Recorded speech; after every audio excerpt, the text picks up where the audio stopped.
Nettoyer les temples, Jésus ne s'était pas arrêté là. Le verset 14 nous dit, des aveugles et des boiteux s'approchèrent de lui dans les temples et il les guérit. Alléluia.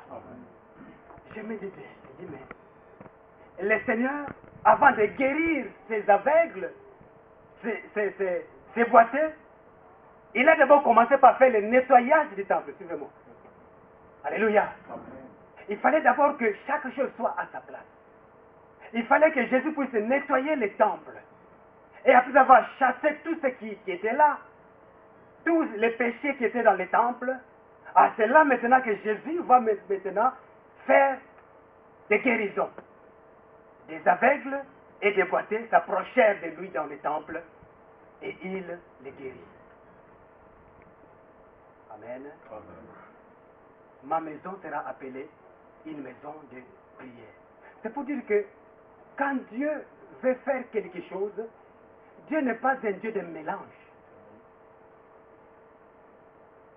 J'ai bien essayé pour les séminaires qu'on a vu la fois passée, parce qu'à peu près je me répète.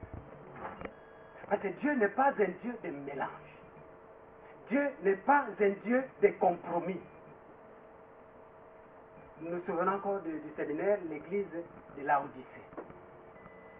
Dieu n'est pas un Dieu de mélange, Dieu n'est pas un Dieu de compromis. Là où il y a le mélange, il y a les compromis, Dieu n'est pas là. Je vois qu'il y avait des boiteux, mais ils étaient toujours là. Il y avait des aveugles, mais ils étaient toujours là. Mais Jésus est venu, il a mis des choses au point. C'est comme ça que nos vies doivent être. Que nos corps soient réellement les temples du Saint-Esprit, afin que Jésus se manifeste dans nos corps, dans nos vies. Parce que Jésus n'a pas changé. La Bible dit que Jésus est le même hier, aujourd'hui et éternellement. Donc si chaque chose dans nos corps est à sa place, nous verrons la main de Dieu agir. Parce que Dieu ne change pas. Dieu, il comprend sa parole. Parce que souvent nous disons, bon,